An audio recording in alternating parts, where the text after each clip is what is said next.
G24 news కి స్వాగతం. ముందుగా ముఖ్యాంశాలు చూద్దాం.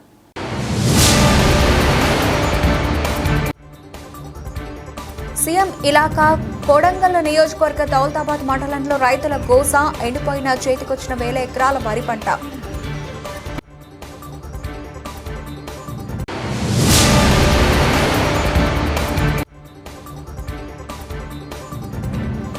బీఆర్ఎస్ కార్యకర్తల మీద అక్రమ కేసులు పెట్టి వేధించి ఎవరైనా సరే వదిలిపెట్టేదే లేదు హెచ్చరించిన కేటీఆర్.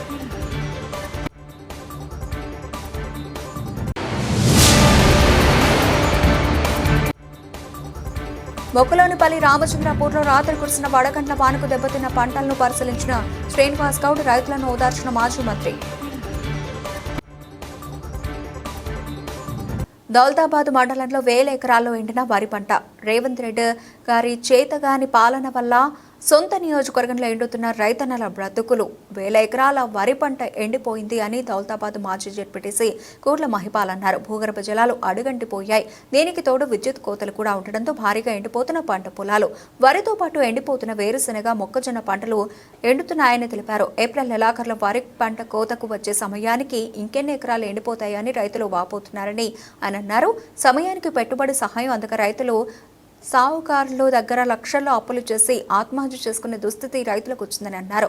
ఇది కాలం తెచ్చిన కరువు కాదు, కాంగ్రెస్ తెచ్చిన కరువు. ఎండిన పంట పొలాలకు ఎకరానికి 25,000 రూపాయల చొప్పున నష్టపరిహారం చెల్లించాలని ప్రభుత్వాన్ని దౌలతాబాద్ మాజీ జెడ్పీటీసీ కోట్ల మహిపాల్ డిమాండ్ చేశారు. ఈ కార్యక్రమంలో జీపీ కృష్ణ, అశోక్, మాజీ ఉప సర్పంచ్ మహేష్, రైతులు మాణిక్యప్ప, గోపాల్, మాజీ జెడ్పీటీసీ కోట్ల మహిపాల్, ముదిరాజ్ పాల్గొన్నారు.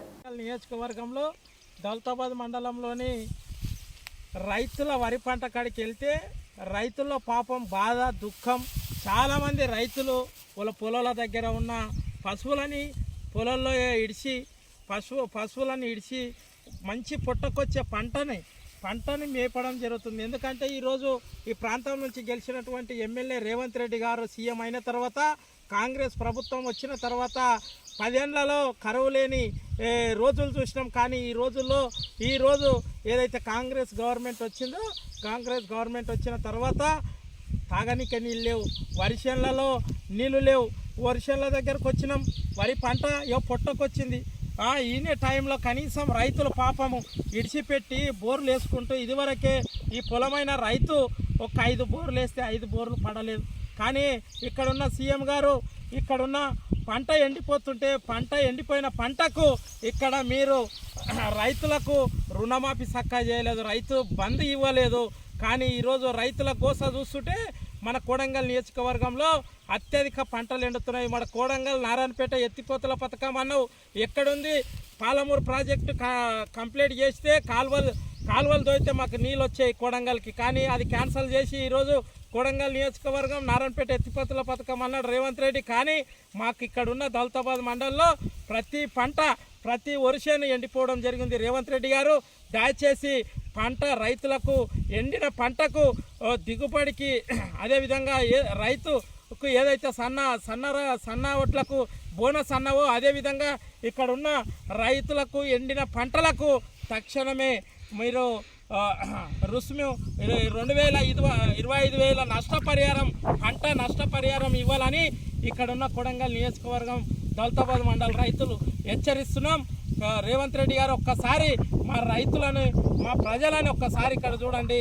మీరు అసెంబ్లీలో ఏదైతే మాట్లాడినరో మీరు ఒక్కరు సోప్ టాప్గా ఉంటే కాదు, ఇక్కడున్న కొడంగల్ నియోజకవర్గంలో ఉన్న రైతులను కానీ, మా యొక్క ప్రజలు కానీ ఒక్కసారి ఇక్కడ వచ్చి నువ్వు గ్రామం వచ్చి ఒక్కసారి ఇక్కడ పంట నష్టం ఇచ్చి పంట నష్ట పరిహారం చెల్లించాలని కోరుతున్నాము. ఎందుకంటే మేము గ్రామాల్లో తిరుగుకుంటూ పోతుంటే ప్రతి ఒక్క రైతు గోస పాపం. ఈ కాంగ్రెస్ గవర్నమెంట్కు కాంగ్రెస్ వస్తే ఏదో వేస్తుంది, ఏమో ఇస్తుంది అనుకున్నారు. కానీ ఓట్లు వేసుకొని నీవు హైదరాబాద్లో ఏసీ కార్లలో తిరుగుకుంటూ ఉత్త మాటలు చెప్పి, జూట మాటలు చెప్పి, స్కూటీలు అన్నావు, అది అన్నావు. కానీ ఇక్కడ ఉన్న రైతులు చూడు పాపం, వాళ్ళ కంట్లలో నీళ్ళు. రైతే రాజ్యం, రైతు బాగుపడితే అందరం బాగుపడతా అని ఏదేదో పెద్ద సభల్లో మాట్లాడినావు రేవంత్ రెడ్డి. మా రైతుల యొక్క పొలాలు చూడు, అన్నీ ఎండిపోయి పశువులను మేపుతున్నారు. దయచేసి ఇక్కడ వచ్చి పంట నష్టం ప్రతి ఒక్క రైతుకు 25,000 పంట నష్టం ఇవ్వాలని మనవి చేస్తూ, ఈ రైతులకు మంచి చేసిన వాళ్ళే దేశంలో బాగుపడ్డారు. రైతులను ఎవరైనా పట్టించుకోకపోతే మీరు పాపంలో పడిపోతారు. కానీ రైతుకు పంట నష్టం 25,000 చెల్లించాలని కోరుతూ ఈ అవకాశం ఇచ్చిన మీడియా మిత్రులకు ధన్యవాదాలు తెలియజేసుకుంటున్నాను. జై భారత్. 2 లక్షల పైన రుణమాఫీ చేస్తానని కనిపించిన దేవుళ్ల మీద ఒట్టివేసి అసెంబ్లీ సాక్షిగా మాట తప్పిన కాంగ్రెస్ నాయకులను ఎక్కడికక్కడ నిలదీయండి. ఎట్టి పరిస్థితుల్లోనూ కాంగ్రెస్ ప్రభుత్వాన్ని వదిలిపెట్టే ప్రసక్తే లేదు. ఎక్కడికక్కడ నిలదీస్తూనే ఉంటామంటూ రాష్ట్ర రైతాంగానికి మాజీ మంత్రి హరీష్ రావు పిలుపు. 2 లక్షల పైన రుణమా ఉన్నవాళ్ళు 2 లక్షల పైన ఉన్న రుణాన్ని మీరు బ్యాంకులో చెల్లించండి. మీరు చెల్లించిన మరుక్షణం ఆ 2 లక్షల రూపాయలను కూడా మీ ఖాతాలో వేసే బాధ్యత మా ప్రభుత్వం తీసుకుంటదని చెప్పి నేను ఆ రైతాంగానికి తెలియజేస్తున్నా. ప్రభుత్వ నిర్ణయం మీకు ఇప్పుడు ప్రత్యేకంగా చెప్పదలుచుకున్నది ఏంటంటే, ప్రభుత్వ నిర్ణయం 2 లక్షల వరకు ఉన్నటువంటి రుణమాఫీ 2 లక్షల పైన లేదు. 2 లక్షల వరకు ప్రభుత్వ నిర్ణయం చెప్తున్నా. 2 లక్షలకి వరకు కుటుంబానికి 2 లక్షల లోపు ఉన్నటువంటి కుటుంబాలు 25 లక్షలు మా దగ్గరికి చేరినాయి అధ్యక్ష. వాటికి మించి వల్లే 20,616 కోట్లు జమ చేయడం జరిగిందని చెప్పి గౌరవ సభ్యులకు సవినీయంగా మనం చేస్తున్నా. మీరు కన్ఫ్యూజ్ సార్, ప్రభుత్వము ముఖ్యమంత్రి గారు 2 లక్షల పైన ఉన్న వాళ్ళు పోయి బ్యాంకులలో డబ్బులు కట్టండి, మీకు కూడా రుణమాఫీ చేస్తామని స్వయంగా రాష్ట్ర ముఖ్యమంత్రి రేవంత్ రెడ్డి గారు చెప్పారు. వారి మాట నమ్మి 2 లక్షల పైన ఉన్న రైతులందరూ కూడా డబ్బులు కట్టారు. వాళ్ళ రుణమాఫీ జరగలేదు. 2 లక్షల లోపు ఉన్నటువంటి వాళ్ళకు కూడా లక్షలాది మందికి రాష్ట్ర వ్యాప్తంగా రుణమాఫీ జరగలేదు. మంత్రి గారేమో రుణమాఫీ అయిపోయిందని వారు ప్రకటించడాన్ని తీవ్రంగా నిరసిస్తూ బీఆర్ఎస్ పార్టీ తరఫున వాకౌట్ చేస్తున్నాం అధ్యక్ష. ఏప్రిల్ 27న జరిగే వరంగల్ సభకు లక్షలాదిగా తరలివచ్చి బీఆర్ఎస్ పని అయిపోయిందని మాట్లాడుతున్న సన్నాసుల నోళ్లు మూతలు పడేలా చేయాలన్నారు BRS working president KTR. April 27 నాడు వరంగల్లో మరి ఇప్పటిదాకా పెద్దలు చెప్పినట్టు లక్షలాదిగా మనందరం కూడా కదిలిపోవాల్సిన అవసరం ఉన్నది. మీకు నియోజకవర్గాల వారీగా పరిశీలకులు, అబ్జర్వర్లు స్టేట్ పార్టీ నుంచి వస్తారు. తప్పకుండా అందరం సమిష్టిగా పనిచేయాల్సిన అవసరం ఉన్నది. ఏ నియోజకవర్గానికి ఆ నియోజకవర్గం. ఆనాడు తెలంగాణ సాయుధ పోరాటంలో సుద్దాల హనుమంత్ గారు ఒక పాట రాసిండు. వెనుక బండి కట్టి 16 బండ్లు కట్టి అని చెప్పి పాట రాసిండు. అట్లే ఏ బండి దొరికితే గా బండి వేసుకొని ఎక్కడోళ్ళు అక్కడ మనం ప్రతి గ్రామం నుంచి టిఆర్ఎస్ కార్యకర్త అనే ప్రతి సోదరుడు, ప్రతి సోదరి ఖచ్చితంగా ఏప్రిల్ 27 నాడు ఎట్లా దొరికితే గట్ల ఎండు ఉంది కదా సరటి కూడా బయలుదేరదాం నడవదు. ఎక్కడికక్కడ జామ్ అవుతుంది.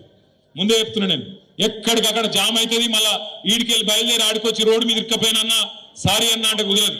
నిజంగా మీటింగ్ రావాలంటే ఒక్కరోజు ఎండ తట్టుకోవాలి. జర ముందెళ్ళాలి, టైంకి చేరుకోవాలి. ఖచ్చితంగా కార్యక్రమం దేశం మొత్తం నివ్వెరపోయే విధంగా లక్షలాది మందితోని మన పార్టీ పని అయిపోయిందని మాట్లాడే సన్నాసుల నోర్లు మూతపడే విధంగా అద్భుతంగా కార్యక్రమాన్ని విజయవంతం చేసుకుందాం.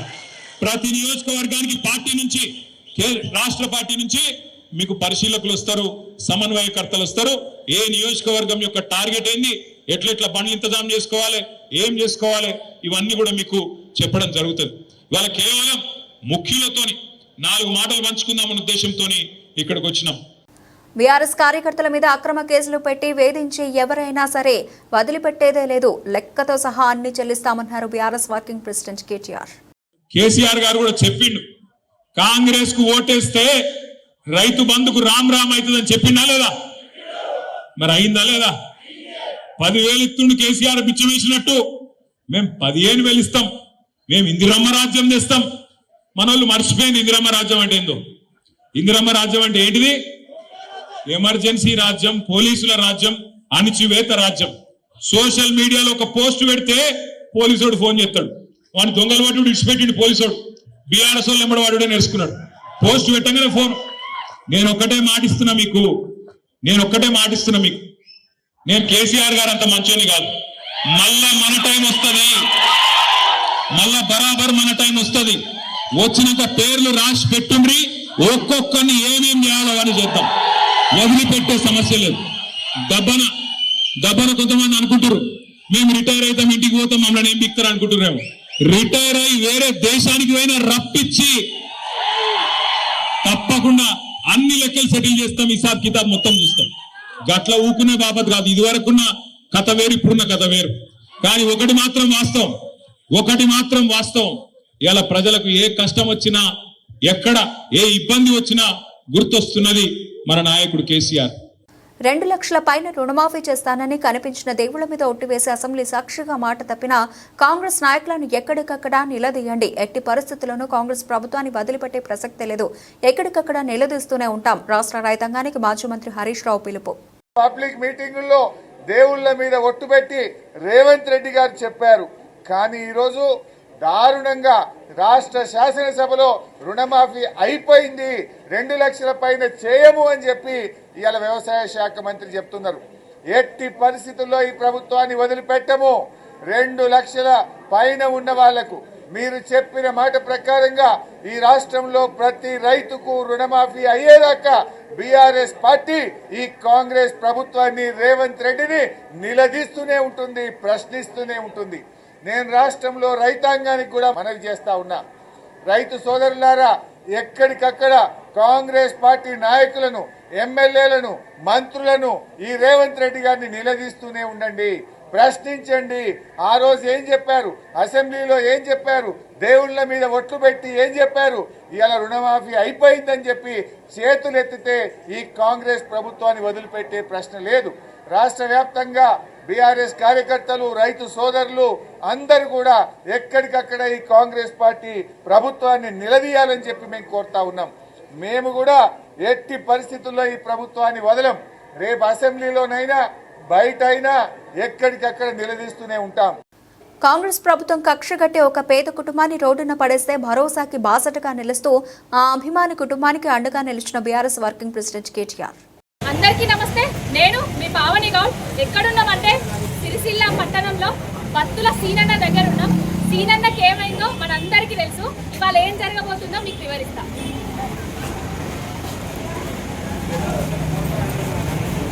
కాంగ్రెస్ ప్రభుత్వం అధికారంలోకి వచ్చిన తర్వాత బతుకమ్మ ఘాట్ దగ్గర టీ స్టాల్ నిర్వహిస్తూ ఛాయలు అమ్ముకునే ఒక పేద కుటుంబాన్ని రోడ్డు పాలు చేసి అక్కడ టీ స్టాల్ పెట్టకుండా చేసి ఆ టీ స్టాల్ సామాన్లను కూడా ఎత్తుకుపోయిన ఘటన రాష్ట్రం మొత్తం ప్రకంపనలు రేపింది. కేటీఆర్ గారి మీద ఉన్న అభిమానంతో ఆ టీ స్టాల్ కి కేటీఆర్ గారి పోస్టర్లు పెట్టడం వల్ల రాజకీయ కక్షలో భాగంగా రేవంత్ రెడ్డి ప్రభుత్వం, కాంగ్రెస్ ప్రభుత్వం వీళ్ళని రోడ్డున పాలు చేసింది. భరోసాకు బాసటగా నిలుస్తూ కేటీఆర్ గారు ఈ రోజు అదే కుటుంబాన్ని కాంగ్రెస్ ప్రభుత్వం రోడ్డు మీద పడేస్తే ఆ కుటుంబాన్ని హక్కున నేర్చుకొని వాళ్లకు టీ స్టాల్ పెట్టి వాళ్లకు బతుకు తెరువు చూపించబోతున్నాడు. ఇచ్చిన మాటకు కట్టుబడి ఉండి రామన్న పేద కుటుంబాన్ని హక్కున చేర్చుకొని వాళ్లకు ఒక ఉపాధి కల్పించిండు. ఇది రామన్న భరోసా. ఎట్లున్నాయి? ఇప్పుడైతే సంతోషంగా ఉంది. ఇప్పుడైతే నేను ఒక నెల 20 రోజుల కింద మా ఫ్యామిలీ చనిపోయాం. కేవలం రామన్న ఫోన్ చేస్తుంటే మేము బతికినాం. లేకపోతే మేము ప్రాణాలతో ఉండే అవకాశం లేదా?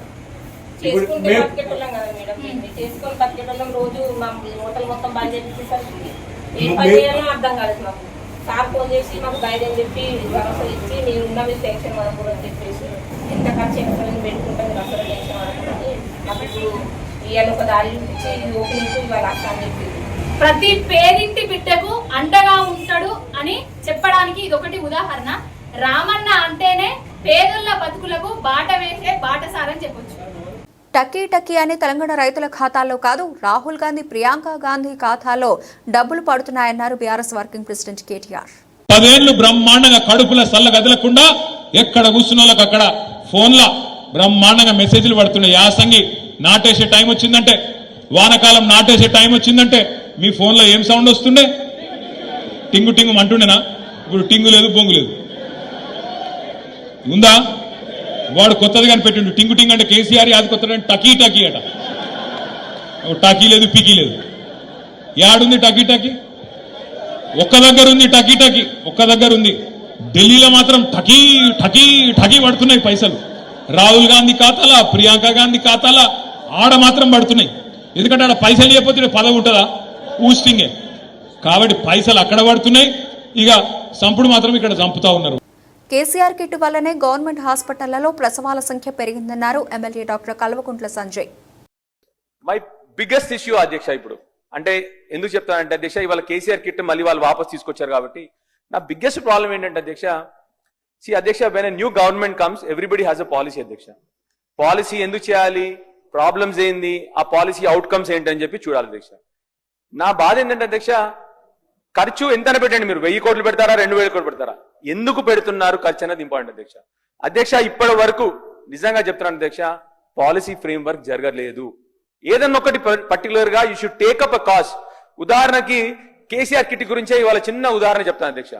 అధ్యక్ష కేసీఆర్ కిట్ రాకముందు మన ఆసుపత్రులలో కేవలం 30% డెలివరీలు మాత్రమే, I'm only speaking data, I'm speaking subject, కేవలం 30% డెలివరీలు మాత్రమే ప్రభుత్వ ఆసుపత్రుల్లో అయ్యే అధ్యక్ష. ఈ కేసీఆర్ కిట్ వచ్చిన తర్వాత మన ప్రభుత్వ ఆసుపత్రుల్లో అయ్యే డెలివరీలు ప్రసూతులు ఏంటంటే అధ్యక్ష 70% అధ్యక్ష. ఎందుకు అట్లా అయింది చెప్తాను అధ్యక్ష. దానివల్ల మెయిన్ అవుట్కమ్ ఏంటి దానివల్ల అంటే, ఈ ప్రభుత్వ ఆసుపత్రుల్లో డెలివరీలు అవడం అయిన తర్వాత ఈ కేసీఆర్ కిట్ కూడా ఎలా అంటే అధ్యక్ష 3 times డబ్బులు ఇస్తారు అధ్యక్ష వాళ్ళకి. దాంతో సహా లాస్ట్ కి ఆ పిల్లాడు పుట్టిన తర్వాత కేసీఆర్ కిట్ అని చెప్పేసి సూట్ కేసులో కావాల్సిన సబ్బులు అవన్నీ ఇస్తారు అధ్యక్ష. అధ్యక్ష ఈ ఐడియా మామూలుగా ఎవరికి రాదు అధ్యక్ష. నేను నాకు గుర్తుంది అధ్యక్ష, సాంబశివరావు గారు మాట్లాడుతూ బడ్జెట్ చేస్తున్నప్పుడు ప్రతి ఒక్క మనిషిని ఒక యూనిట్ గా తీసుకొని మనం ఆలోచన చేసి బడ్జెట్ చేయాలని చెప్పి ఒక మాట మాడారు అధ్యక్ష. కేసీఆర్ గారి ఆలోచన విధానం కూడా ఎగ్జాక్ట్లీ అట్లానే ఉంటుంది అధ్యక్ష. ఒక మహిళకి ఏం అవసరము, మహిళ ఉంటే ఇంట్లో ఏమేమి అవసరాలు ఉంటాయి, పెళ్లి, కళ్యాణ లక్ష్మి తీసుకురావాలి. ఏ రోజు మేనిఫెస్టోలో చెప్పలేదు అధ్యక్ష కేసీఆర్ గారు నేను కళ్యాణ లక్ష్మి ఇస్తా అని చెప్పి, ఆనెస్ట్ గా ఏ రోజు మేనిఫెస్టో లేదు. మధ్యలో వారు ఆలోచన చేసి కళ్యాణ లక్ష్మి తీసుకొచ్చారు అధ్యక్ష. ఆ నెక్స్ట్ గర్భవతి అవుద్ది, ఏమవుతా ఉంది మన తెలంగాణ సమయం, హై మెటర్నల్ మోర్టాలిటీ రేట్. మనము అంటే మాతృ మరణాలు అధ్యక్ష, అంటే ప్రెగ్నెన్సీలో కానీ డెలివరీ అప్పుడు కానీ అధ్యక్ష తెలంగాణ రాష్ట్రం ఎక్కడో 11వ స్థానంలో ఉండింది అధ్యక్ష. ఆ రోజు కేసీఆర్ గారు ఆలోచన చేసి ఏమి చేయాలి మరి దీనికి అధ్యక్ష. సో కేసీఆర్ గారు ఆలోచన చేసి ఏం చేశారు అధ్యక్ష అంటే, ప్రెగ్నెన్సీలో చాలా మందికి ఇష్యూస్ వస్తా ఉన్నాయి. ఏం ఇష్యూస్, చాలా వరకు మన మహిళలు లాస్ట్ ట్రైమిస్టర్ లో కూడా పనిచేస్తా ఉంటారు అధ్యక్ష. వాళ్ళు కొందరు కూలి పనికి పోతారు, బీడీ కార్మికులు ఉన్నారు, వీళ్ళందరూ లాస్ట్ ట్రైమిస్టర్ లో పనిచేస్తున్నారు. దానివల్ల ఏమవుతా ఉంది, మెటర్నల్ మోర్టాలిటీ రేట్ పెరుగుతా ఉంది. మరి ఏం చేయాలి, వాళ్ళందరికీ కూడా సహకారంగా డబ్బులు ఇవ్వాలి.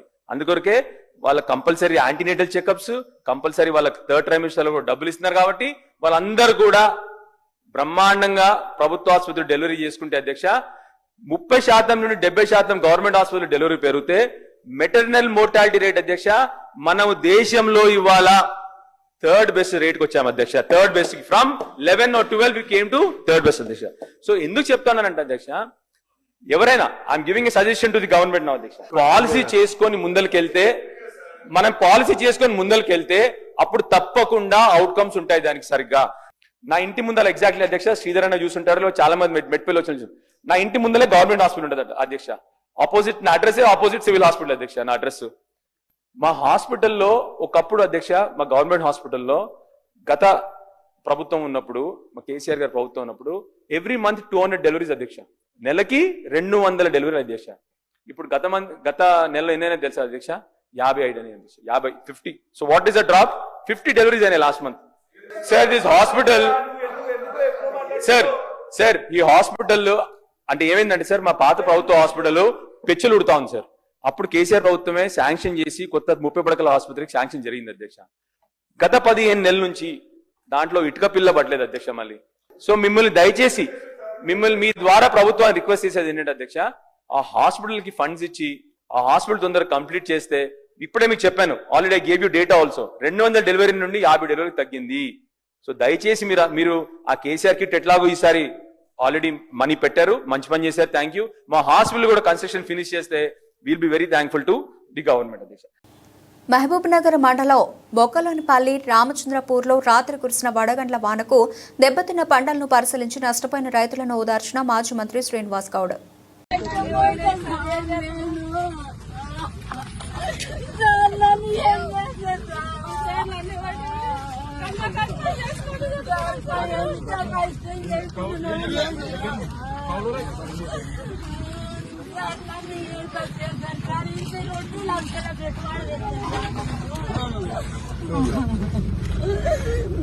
నన్ను ఏం చేయాలి,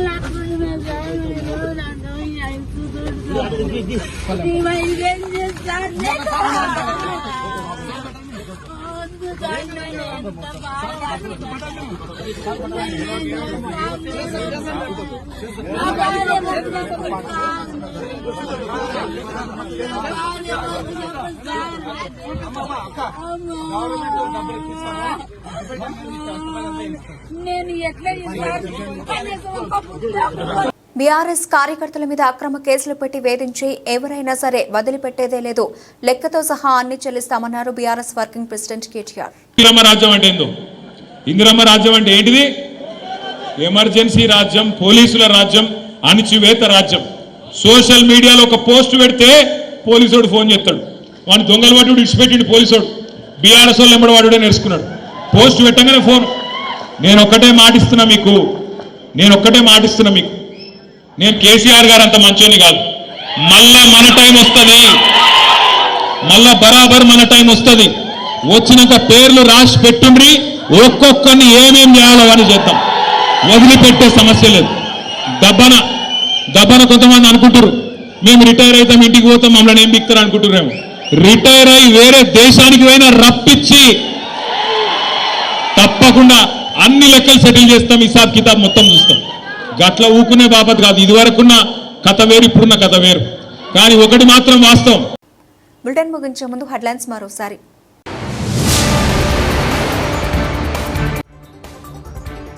సీఎం ఇలాకా కొడంగల్ నియోజకవర్గ దౌలతాబాద్ మండలంలో రైతుల గోస, ఎండిపోయిన చేతికొచ్చిన 1000 ఎకరాల వరి పంట.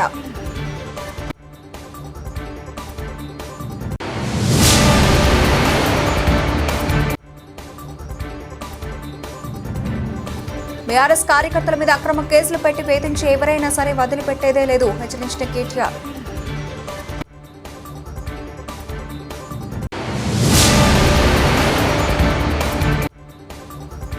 మొక్కలోనిపల్లి రామచంద్రపూర్లో రాత్రి కురిసిన వడగండ్ల వానకు దెబ్బతిన్న పంటలను పరిశీలించిన శ్రీనివాస్ గౌడ్, రైతులను ఓదార్చిన మాజీ మంత్రి. ఇవి ఇప్పటివరకు నవల్సిన అప్డేట్స్. మరిన్ని అప్డేట్స్తో మళ్ళీ కలుద్దాం. అంతవరకు సెలవు, నమస్తే.